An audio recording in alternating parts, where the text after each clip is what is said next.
Bubuksan natin yung sample. Alright. So ngayon, pakita ko sa inyo yung ilaw. Yun o. Yo, what's up mga ka-teammates? Yan, silang panibagong araw. Isang mapagpalang araw sa ating lahat. Ayan, meron kaming project ngayon. Urgent installation ng 4 camera. Galing dito si Sir kahapon. Namili ng 4 na camera ni Dawa. At saka isang XBR recorder, artificial intelligence. So, siguro susunod lang ako dun sa installation site kung saan yung bahay ni Sir, dito sa Fiesta Homes, Mangambaka sa Subic, Zambales. Kasi i-deliver ko ngayon yung order ng ating LGU. Ayan, yung 3 pirasong solar separated. Yan, 300 watts yan. I-deliver natin yan. Tingnan natin kung mapapakita sa video, kung papayag sila na mabidyoan natin. Yan yung ating i-deliver ngayon, 300 watts na solar separated. 3 piraso to sa order ng ating kliyente, LGU. Ilalagay nila din sa sa kanilang barangay. Yan. 300 watts na separated solar. Isa sa mga magagandang brand na solar street light. So kung gusto niyo ng matibay at quality na tumatagal talaga hanggang umaga, yan, try nyo yung brand ni solar na yan, street light. Meron yan available 300 watts, 500 watts at saka 600 watts na lakas ng ating solar bead. So ayan, mamaya samahan nyo ko, i-deliver natin to sa ating customer na LGU. Nandito na tayo sa barangay hall. Ayan na, deliver na natin yung solar street light. Ayan Master 300 watts. Bubuksan natin yung sample ng 300 watts separate.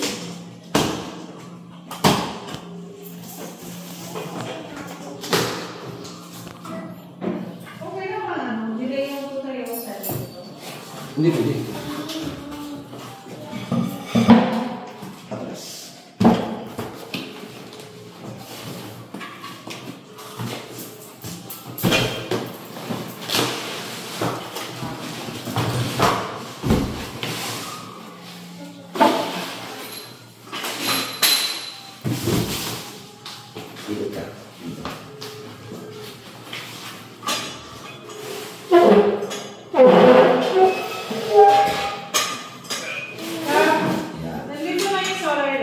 Ito yung ating panel beads. Ayan. Ito yung ating panel ng 300 watts. Siyempre, manual. I-receive ko na lang. Ito yung kanyang foam bracket. Ayan. Kasama yung pang-poste. Pag gusto nyo yung stainless clamp. Siyempre, ito yung paa. Yung kanyang panel na nakalagay dito. Siyempre, hindi mo mawala ang ating 300 watts na ilaw. Nakikita natin sa ating video. Yan. Hindi mo ngayon ako na magkakaroon. Alright. So ngayon, pakita ko sa inyo yung ilaw. Nakasample na tayo. Yan, ito yung ating panel. Ito yung ating solar indicator, charging. So, indicator na nag-charge siya. So, testingin natin yung liwanag. Yan o. Factory charge pa lang naman yung meron dito. So ngayon pa lang naman siya din na i-charge ng normal kasi halos wala pang araw. Ang araw nandoon sa labas. Ito liwanag lang. So try natin yung liwanag niya ng factory charge. Yun o. Wait lang. Medyo maliwanag na siya. So indicator niya meron tayong high and low. Pwede mo siyang pahinain. Pwede mo siyang palakasin. Yan. Pwede mo siyang i-auto. Yan. Pwede mo siyang paganayin ng 5 hours. 3 hours, 5 hours, and 8 hours. Pero automatic to mga ka-teammates, kapag padilim na ang lugar, automatic naman to nabubuhay. At kapag maliwanag na ang area, pa umaga na, automatic naman to nag-shutdown. Tapos mag-i-indicate na yung kanyang charging system. Yan. Indicated ng nag-i-indicate siya na nagka-charge siya. So ito po yung ating brand na isa sa mga goods and matibay na solar street light na separated. Yan, 300 watts. Solar light. Yan. So yun lang, at ito yung ating update. The rest, hindi ko na po tinesting, nag-demo lang ako ng isa. Yan. Ito pa yung dalawa. Ito lang yung ating dinemo kasi tinuro ko yung mga tornilyo. Ito, yung mga kanyang mga tornilyo para pag in-install. So, i-install na lang to. Goods na magagamit nyo na. Wala nang ibang idadagdag dyan na adds-on. Depende na lang kung yung bracket ng ano nyo, gusto nyo mahaba, malaki. Meron naman siyang kasama na mga, yung kanina nga, yung bracket na yon. So, yung poste, yung poste, pag gusto nyo kung saan siya nakalagay, kung sa poste ba, o sa wall ng mga area. So, yun. Goods na itong ating solar light. Iyan, oh. Factory charge pa lang. So, i-up na natin. Ayan. Init.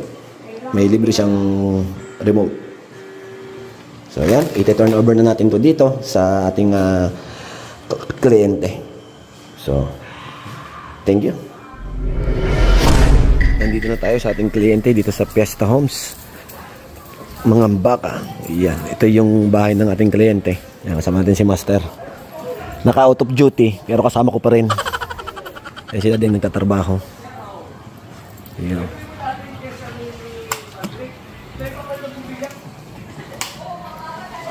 Sa Ikimoto Vlog.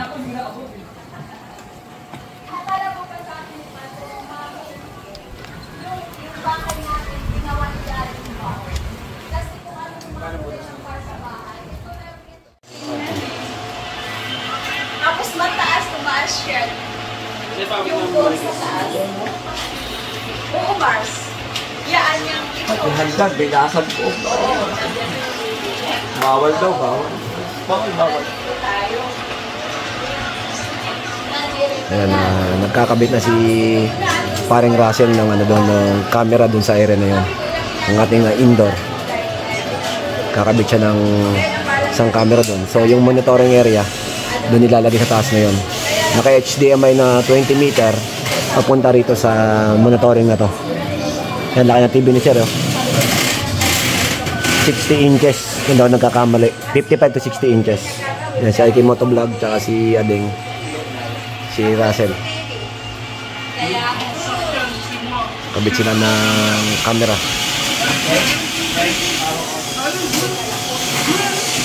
Dapat hindi ko alam na darating pala yung mga yan.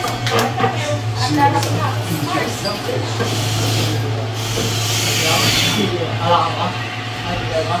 Wala kuya, yung pambayad mo sa utang mo. Sabi mo, mag-take mo na kayo na. Type na ito. Hindi ako may bagay naman, no? Ayun.